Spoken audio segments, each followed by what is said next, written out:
ಹೇಳ್ತಾರೆ ಮರ ಹೇಳ್ತಾರೆ ಮರ ಮಾತಾಡ್ತಾರೆ. ಅವ್ರಿಗೆ ಬ್ರೇಕ್ಫಾಸ್ಟ್ ಹೆಂಗಿತ್ತು ಅಂತ ಬೇಕಾದ್ರು. ಬ್ರೇಕ್ಫಾಸ್ಟ್ ಚೆನ್ನಾಗಿತ್ತು. ನಾನು ಡಿ.ಕೆ. ಶಿವಕುಮಾರ್ ಅವರು, ಉಪಮುಖ್ಯಮಂತ್ರಿಗಳು, ಹೊನ್ನಣ್ಣ ಬ್ರೇಕ್ಫಾಸ್ಟ್ ನಲ್ಲಿದ್ದರು. ನಾವು 3 ಜನರು ಕೂಡ ಬ್ರೇಕ್ಫಾಸ್ಟ್ ನಲ್ಲಿ ಭಾಗಿಯಾಗಿದ್ದು. ಅಲ್ಲೇನೂ ಮಾತಾಡಲಿಲ್ಲ.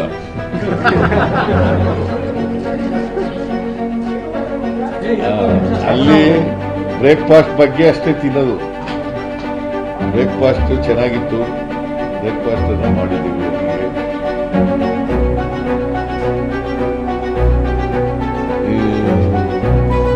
ಡಿ.ಕೆ. ಶಿವಕುಮಾರ್ ಅವರು ಇವತ್ತು ನಮ್ಮ ಮನೆಗೆ ಬಂದಿದ್ರು. ಬ್ರೇಕ್ಫಾಸ್ಟ್ ಅನ್ನ ಒಟ್ಟಿಗೆ ಮಾಡಿದ್ದೀವಿ. ಯಾಕಂತಂದ್ರೆ ಹೈಕಮಾಂಡ್ನವರು ವೇಣುಗೋಪಾಲ್ ಅವರು ಮೊನ್ನೆನೇ ಹೊನ್ನಣ್ಣನಿಗೆ ಫೋನ್ ಮಾಡಿದ್ರು.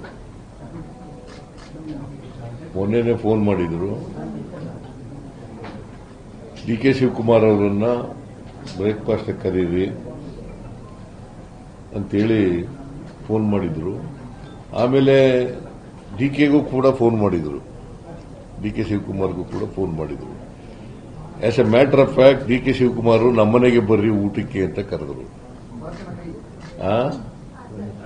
ನಮ್ಮನೆಗೆ ಊಟಕ್ಕೆ ಬರ್ರಿ ಅಂತ ಕರೆದ್ರು. ಇಲ್ಲ, ನನಗೆ ಹೇಳಿದ್ದಾರೆ ಮುಂಚಿತವಾಗಿ ಬ್ರೇಕ್ಫಾಸ್ಟ್ಗೆ ಕರೀರಿ ಅಂತ. ಅದರಿಂದ ನಾನು ಇಲ್ಲೇ ಬ್ರೇಕ್ಫಾಸ್ಟ್ ನಮ್ಮನೇಲೇ ಬ್ರೇಕ್ಫಾಸ್ಟ್ ಮಾಡೋದು ಅಂತ ಆಗಿದೆ. ಇನ್ನೊಂದು ದಿನ ಊಟಕ್ಕೆ ಬರೋಣ ಅಂತ ಹೇಳಿದೆ ನಾನು. ಅಲ್ಲೇನಪ್ಪ? ಹೌದು. ಇನ್ನೊಂದು ದಿನ ಊಟಕ್ಕೆ ಬರೋಣ, ನಿಮ್ಮ ಮನೆಗೆ ಬರ್ತೀನಿ ನಾನು. ಸೊ ಈ ಉಭಯ ಕುಶಲೋಪರಿ ಆದಮೇಲೆ ಬಹಳ ಮುಖ್ಯವಾಗಿ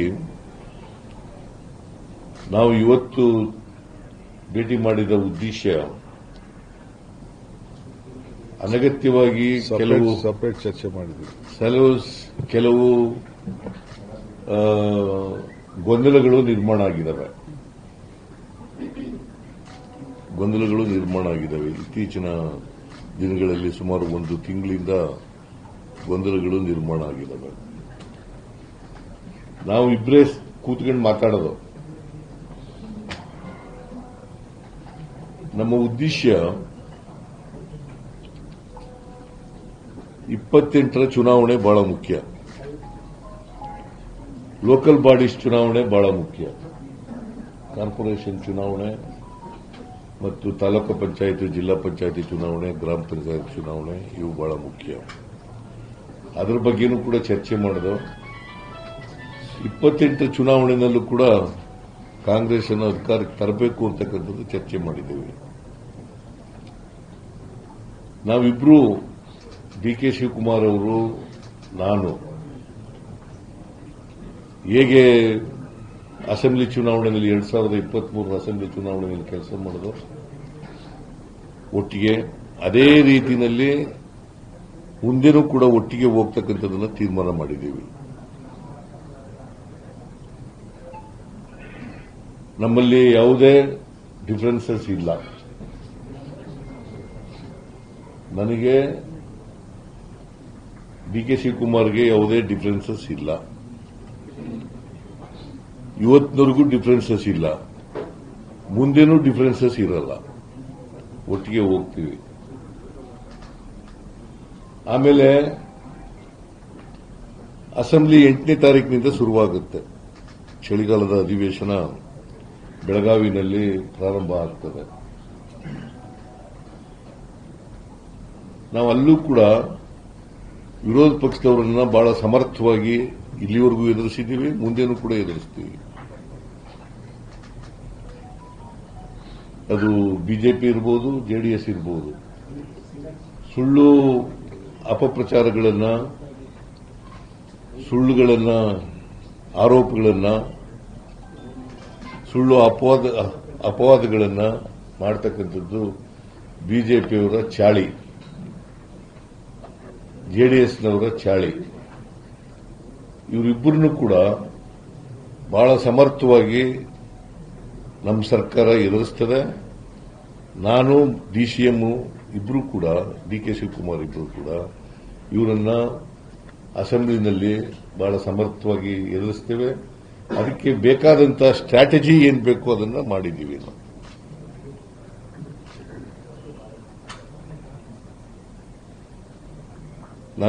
ನಾವಿಬ್ರು ಸ್ಟ್ರಾಟಜಿ ಮಾಡ್ತಕ್ಕಂಥದ್ದು. ಯಾಕಂತಂದ್ರೆ ಅವರು ಪತ್ರಿಕೆಗಳಲ್ಲೆಲ್ಲ ಹೇಳ್ತಾರೆ,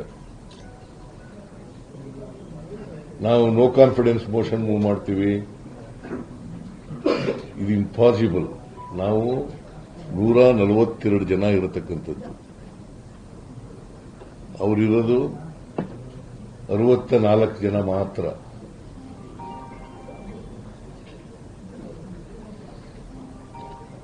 ಜೆಡಿಎಸ್ ಇರೋದು ಎಷ್ಟು? 18.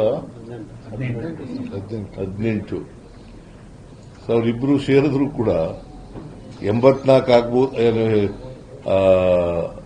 82 ಆಗ್ಬೋದು ಹೊರತು ಅದಕ್ಕಿಂತ ಜಾಸ್ತಿ ಆಗಲಿಕ್ಕೆ ಸಾಧ್ಯನೇ ಇಲ್ಲ. ಅದರಿಂದ ಅದು ಇಟ್ಸ್ ಎ ಫುಟೈಲ್ ಎಕ್ಸರ್ಸೈಸ್ ಅಂತ ನನಗನ್ಸುತ್ತೆ. ಅವರು ಏನೇ ಮಾಡಿದ್ರು ಕೂಡ ಅಸೆಂಬ್ಲಿನಲ್ಲಿ, ಅವರು ಏನೇ ಆರೋಪಗಳನ್ನು ಮಾಡಿದ್ರು ಕೂಡ, ಸುಳ್ಳು ಆರೋಪಗಳನ್ನು ಮಾಡಿದ್ರು ಕೂಡ ಅವೆಲ್ಲವನ್ನು ಕೂಡ ಸಮರ್ಥವಾಗಿ ಎದುರಿಸ್ತಕ್ಕಂಥ ಕೆಲಸವನ್ನು ಮಾಡ್ತೀವಿ. ಆಮೇಲೆ ಬಹಳ ಮುಖ್ಯವಾಗಿ ತೀರ್ಮಾನ ಮಾಡಿರ್ತಕ್ಕಂಥದ್ದು, ನಾವಿಬ್ಬರೂ ಹೈಕಮಾಂಡ್ನವರು ಏನು ಹೇಳ್ತಾರೆ ಹಾಗೆ ಕೇಳೋದು. ಹೈಕಮಾಂಡ್ನವರು ಏನು ಹೇಳ್ತಾರೆ ಅದನ್ನ ಕೇಳೋದು. ಹೈಕಮಾಂಡ್ನವರು ಬಹುಶಃ ಈಗ ಅಸೆಂಬ್ಲಿ ಇರೋದ್ರಿಂದ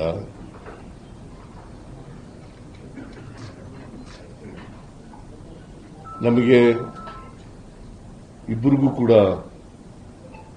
ಈ ಗೊಂದಲಗಳೇನಿದಾವೆ ಇದನ್ನು ತಿಳಿ ಮಾಡತಕ್ಕಂಥ ಕೆಲಸವನ್ನು ಮಾಡಿ ಅಂತ ಹೇಳಿದ್ದಾರೆ.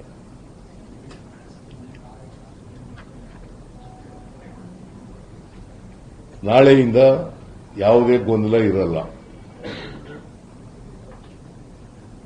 ನಿಮ್ಮ ಮೂಲಕ ಹೇಳ್ತಾ ಇದ್ದೀನಿ, ಈಗಲೂ ಇಲ್ಲ, ಆದರೆ ಕ್ರಿಯೇಷನ್ ಆಗ್ಬಿಟ್ಟಿದೆ ಗೊಂದಲಗಳು.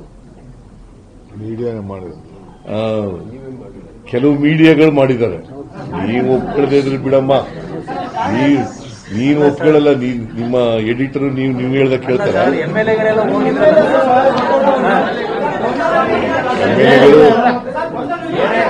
ಕೇಳಪ್ಪ, ಇಲ್ಲಿ ಎಂಎಲ್ಎಗಳು ಹೇಳಗಂಟ ಕೇಳ್ರಿ.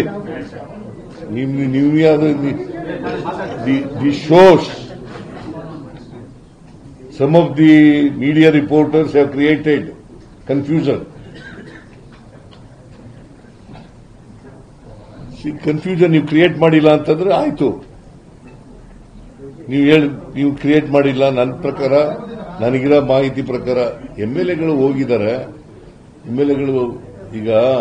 ಎಂಎಲ್ಎಗಳು ಕೆಲವರು ಮಂತ್ರಿ ನಾನು ರೀಸಬಲ್ ಮಾಡ್ತೀನಿ ಅಂತ ಹೇಳಿದ್ನಲ್ಲ, ಅದಕ್ಕೋಸ್ಕರ ಹೋಗಿರ್ಬೋದು ಕೇಂದ್ರಕ್ಕೆ ಮಂತ್ರಿಗಳು ಮಾಡಿ ಅಂತ ಹೋಗಿರಬಹುದು. So it doesn't mean that they are against the leadership. They are not against the leader. ಹೌದು, ಕೆಲವರೆಲ್ಲ ಈಗ ಇವನು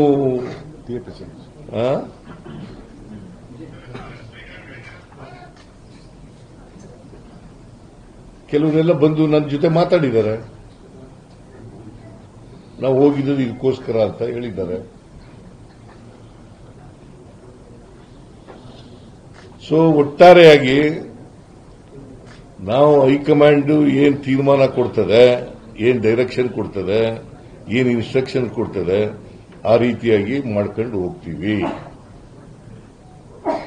this is what between D K Shivakumar and myself have decided. Sir ನೀವಿಬ್ಬರು ಚರ್ಚಿಸಿ ನೀವಿಬ್ಬರು ಚರ್ಚಿಸಿ ಅಮಿಕಬಲ್ ಸೆಟಲ್ಮೆಂಟ್ ಮಾಡ್ಕೋತಾರೆ ಅಂತ ಅನ್ಕೊಂಡಿದ್ರು ಇದುವರೆಗೆ. ಯಾರು ನೀವೇ ಅನ್ಕೊಂಡಿರೋದು? ನಾವೇಂಗ ಅನ್ಕೊಳ್ಳೋಣ ಸರ್. ಇಶ್ಯೂ ಶುರುವಾಗಿದ್ದು ಮುಖ್ಯಮಂತ್ರಿಗಳು ಡಿಸಿಎಂ ನಡುವೆ, ನಮಗೇನು ಸಂಬಂಧ ಸರ್ ಅದು?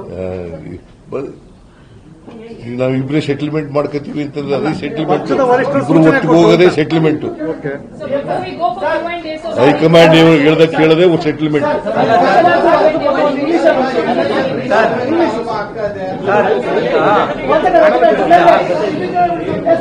ಹೇಳಪ್ಪ.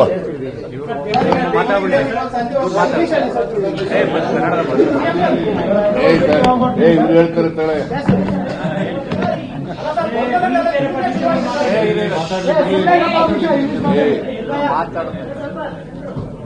ಎಲ್ಲರಿಗೂ ನಮಸ್ಕಾರ. ಗೌರವಾನ್ವಿತ ಮುಖ್ಯಮಂತ್ರಿಗಳೇ, ಎಲ್ಲ ನನ್ನ ಮಾಧ್ಯಮದ ಸ್ನೇಹಿತರೆ, ತಮ್ಮೆಲ್ಲ ಸಹಕಾರದಿಂದ ಈ ರಾಜ್ಯದಲ್ಲಿ ಕಾಂಗ್ರೆಸ್ ಸರ್ಕಾರ ತಂದಿದ್ದೀವಿ. ಜನರಿಗೆ ಏನು ಮಾತು ಕೊಟ್ಟಿದ್ದೇವೆ ಆ ಮಾತಿನಂತೆ ನಾವು ನಡ್ಕೊಂಡು ಜನರ ಸೇವೆಯನ್ನು ಮಾಡ್ಕೊಂಡು ಬಂದಿದ್ದೇವೆ. ಈ ರಾಜ್ಯದ ಜನತೆ ನಮ್ಮ ಮೇಲೆ ಅಪಾರವಾದಂತಹ ವಿಶ್ವಾಸ, ನಂಬಿಕೆ ಇಟ್ಕೊಂಡು ನಮಗೆ ಸಹಕಾರವನ್ನು ಕೊಟ್ಟುಕೊಂಡು ಬರ್ತಾ ಇದ್ದಾರೆ. ಅವರ ಆಸೆ, ಆಕಾಂಕ್ಷೆ, ಆಶೋತ್ತರಗಳನ್ನು ಈಡೇರಿಸಬೇಕಾದ್ದು ನಮ್ಮೆಲ್ಲರ ಕರ್ತವ್ಯ. ಆ ನಿಟ್ಟಿನಲ್ಲಿ ನಮ್ಮ ಪಕ್ಷ ಅಧಿಕಾರಕ್ಕೆ ಬಂದಿದೆ. ಸಿದ್ದರಾಮಯ್ಯನವರ ನೇತೃತ್ವದಲ್ಲಿ ಸರ್ಕಾರ ರಚನೆ ಆಗಿದೆ. ಹಿಂದೆ ಹೈಕಮಾಂಡ್ ಅವರು ಏನು ತೀರ್ಮಾನ ಮಾಡಿದ್ದಾರೆ ಆ ಪ್ರಕಾರ ಇವತ್ತು ನಾವು ಕೆಲಸವನ್ನು ಮಾಡಿಕೊಂಡು ನಾವು ಹೋಗ್ತಾ ಇದ್ದೇವೆ. ಈಗ 8ನೇ ತಾರೀಕು ಅಸೆಂಬ್ಲಿ ಬರ್ತಾ ಇದೆ. ಅಲ್ಲೂ ಕೂಡ ನಾವು ನಮ್ಮ ಪ್ರತಿತಂತ್ರವನ್ನು ವಿರೋಧ ಪಕ್ಷಕ್ಕೆ ಯಾವ ರೀತಿ ಮಾಡಬೇಕು ಅಂತ ಹೇಳಿ ನಾವೀಗಾಗಲೇ ಚರ್ಚೆ ಮಾಡಿದ್ದೇವೆ. ಇದಕ್ಕೆ ನಮ್ಮದೇ ಆದಂತಹ ಒಂದು ಹೊಸ ರೂಪ ಕೂಡ ವಿರೋಧ ಪಕ್ಷದವರಿಗೆ ನಾವು ಕೊಡ್ತೇವೆ. ರಾಜಕೀಯವಾಗಿ ನಮ್ಮಿಬ್ಬರದು ಕೂಡ ಒಂದೇ ತೀರ್ಮಾನ. ಪಕ್ಷದ ವರಿಷ್ಠರು, ನಮ್ಮ ಹೈಕಮಾಂಡ್ ಏನು ಹೇಳ್ತದೆ ಆ ರೀತಿ ಹಿಂದೆನೂ ಕೆಲಸ ಮಾಡ್ಕೊಂಡು ಹೋಗಿದ್ದೀವಿ, ಮುಂದಕ್ಕೂ ಕೆಲಸ ಮಾಡ್ಕೊಂಡು ಹೋಗಬೇಕು ಅನ್ನೋದು ನಾವು ತೀರ್ಮಾನ. ನಮ್ಮದು ಅಚಲ. ಯಾರು ಮಧ್ಯದಲ್ಲಿ ತಾವೇ ಆಗಲಿ ತಮಗೆ ಗುಂಪು, ನಮ್ದು ಯಾವ ಗುಂಪು ಇಲ್ಲ. ನಾನು ಯಾವ ಗುಂಪಿಗೆ ಕೃಷ್ಣ ಅವ್ರ ಕಾಲದಲ್ಲೂ ಅವಕಾಶ ಕೊಡಲಿಲ್ಲ, ಇವತ್ತು ಅವಕಾಶ ಕೊಡೋದಿಲ್ಲ, ನನಗೆ ಅವಶ್ಯಕತೆಯೂ ಇಲ್ಲ. ನಮ್ದು ಒಂದೇ ಒಂದು ಗುಂಪು, ಕಾಂಗ್ರೆಸ್ ಗುಂಪು. ಚೀಫ್ ಮಿನಿಸ್ಟರ್ ನಾನು ಅವತ್ತು ಕಾಲದಲ್ಲಿ ಸಿದ್ದರಾಮಯ್ಯನವರು 3 ತಿಂಗಳು, ನನ್ನ 4 ತಿಂಗಳು ಹೈಕಮಾಂಡ್ ಆದೇಶದ ಮೇರೆಗೆ ಸ್ವಲ್ಪ ದಿನ ವೆಯ್ಟ್ ಮಾಡಿ ಡಿಕೆ ಅಂತ ಹೇಳಿದಾಗ ಕೂಡ ಒಂದು ಶಬ್ದ ಅವತ್ತು ಕೂಡ ನಾನು ಮಾತಾಡಿಲ್ಲ. ಇವತ್ತು ಕೂಡ ಅಷ್ಟೇ, I am very firm. So ಒಟ್ಟಿಗೆ ಸೇರಿ ನಾವು ಕೆಲಸ ಮಾಡ್ಕೊಂಡು ನಾವು ಹೋಗ್ತೀವಿ. ಪಕ್ಷದ ವರಿಷ್ಠರು, ಹೈಕಮಾಂಡ್ ಏನು ಹೇಳ್ತದೆ ಆ ರೀತಿ ನಾವಿಬ್ಬರೂ ಸೇರಿ ಕೆಲಸ ಮಾಡ್ಕೊಂಡು ಹೋಗ್ತೀವಿ. ನಮಗೆಲ್ಲರನ್ನೂ ಒಟ್ಟಿಗೆ ತೆಗೆದುಕೊಂಡು ಹೋಗುವಂತ ಕರ್ತವ್ಯ. ಪ್ರತಿಯೊಬ್ಬ ಶಾಸಕನ್ನ ಎಷ್ಟು ಶಕ್ತಿಶಾಲಿಯಾಗಿ ಬೆಳೆಸಬೇಕೋ, ಪಕ್ಷನ ಯಾವ ರೀತಿ ಶಕ್ತಿಶಾಲಿಯಾಗಿ ಬೆಳೆಸಬೇಕೋ ಅದು ನಮ್ಮಿಬ್ಬರ ಕರ್ತವ್ಯ.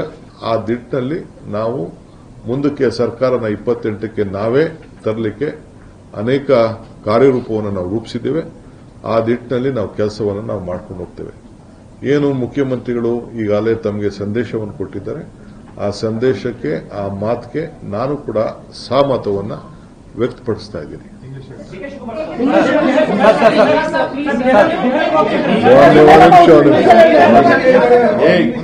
ಮಾಡಬೇಡಿ.